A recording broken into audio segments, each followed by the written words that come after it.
to get through the entire principle. I'm just telling you that right now. Uh-oh. Uh-oh. I think she's going to go back to her iPhone. Yeah.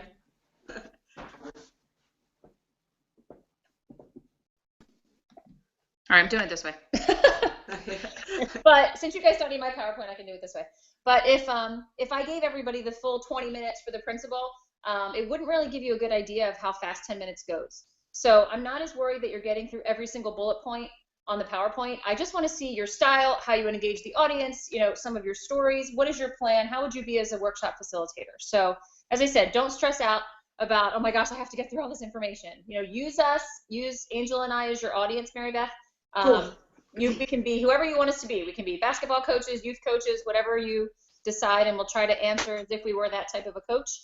I'm going to just take some notes, and then at the end I'll ask Angel too for some feedback. And I also keep a timer so that you know when 10 minutes is up. But you don't have to stop mid-sentence if you're, if you have a thought, don't feel like you have to cut it off mid-sentence. Okay. Okay. So do you have any questions for me before you go? Let's just go and see how it looks. Okay, cool. Can you guys see me okay? I'm sorry about this. Yeah, definitely. Okay. All right, cool. And Ruben just jumped in. Ruben, MaryBeth's getting ready to go. Awesome. Okay. So you do guys have your PowerPoints up, so I'm just going to assume that you guys the audience is seeing the PowerPoint. I just have to tell myself that. So yeah, that's fine. Going back and forth. All right, so we see the two gas tanks up here. What kind of gas tank would you like to get in a car with? Would you like to have an empty tank or a full tank? Full. Full. Why? Because I don't stress out about when it's going to break down. Exactly. Or you can go places. The gas tank is full. You can go anywhere you want. And so that's pretty much how our tanks in our emotional side of a person kind of.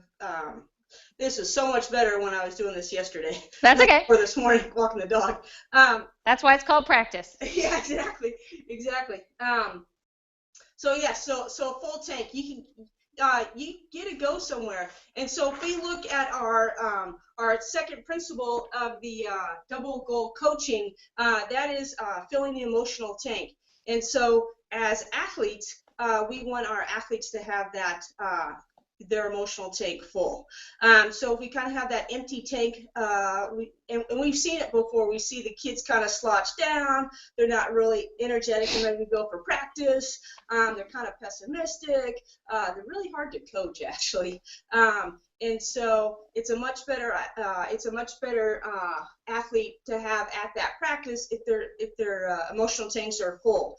They are optimistic, they're fun, they want to be there, and they're coachable, and that's the best part about that. And so how do we get those tanks full? Let's kind of go backwards and talk about how you actually drain an athlete's tank. And so if you're coaching as an athlete, who do you think the athletes look towards for critique, for just kind of that game plan? Who do they look for advice? Usually they're coaches. Yeah, they're coaches, right.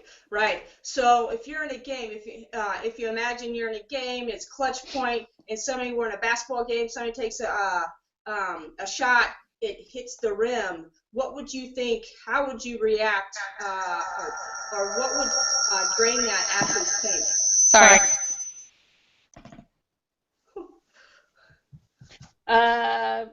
Probably if they see that I'm not happy with what they just did.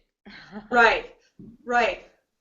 So yeah, so if they see it, if your head is down, what type of verbal cues would you think that would drain an athlete's tank? Anything that expresses disappointment. Right, disappointment.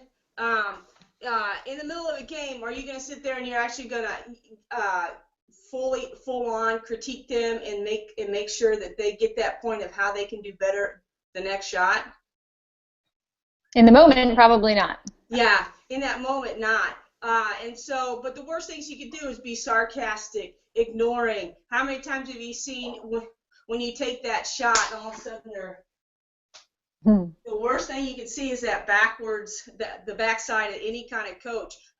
When I was young, I was a swimmer, and so there's nothing worse than as you're swimming along, just like Dora, you're swimming, and all of a sudden on the sideline, you're looking up every third stroke, right?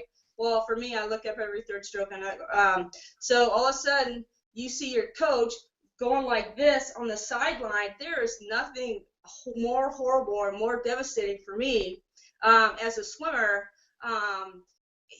You just want to cry, and it's, the pool has autofill. I don't need to fill it with my tears. The pool has that, and so let's reverse that, and all of a sudden the that shot goes in. What are those things that might fill that tank of that athlete, that emotional tank of that athlete? What would kind of fill that? I think If the ball goes in, if the ball goes in, yeah. well, I would say the crowd probably cheering for them. Okay. Seeing the ball go through the hoop is probably a good feeling. Okay.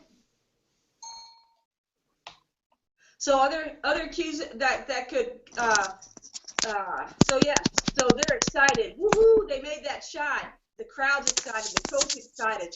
They have verbal congrats. They have verbal positive reinforcements. They have nonverbal. Everybody's clapping, everybody's cheering, everybody's hollering.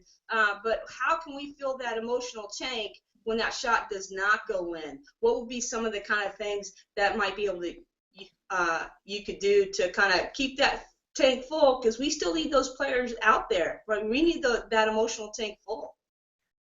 What do you think might be able to take place of that? Oh, it was an almost shot. So how can we the next one get? Yeah, that was a good shot. Any ideas? Definitely just I'd tell say them. anything. Yeah. Go ahead. I was gonna say tell them next play.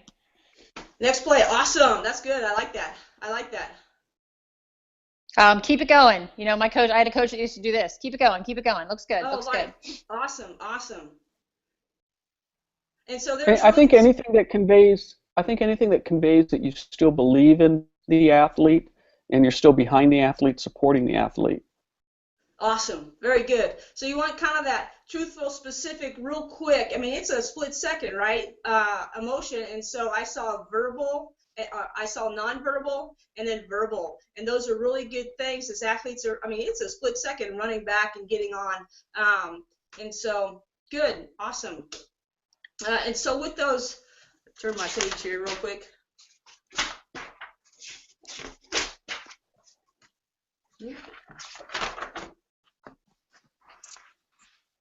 So with those verbal and nonverbal cues, there's that magic ratio that's been talked about how you can fill a tank, and then of course how you can drain a tank. And so what's that balance? Do you guys could guess on the positive reinforcements versus the negative kind of critiques? What's that balance that would keep that tank full?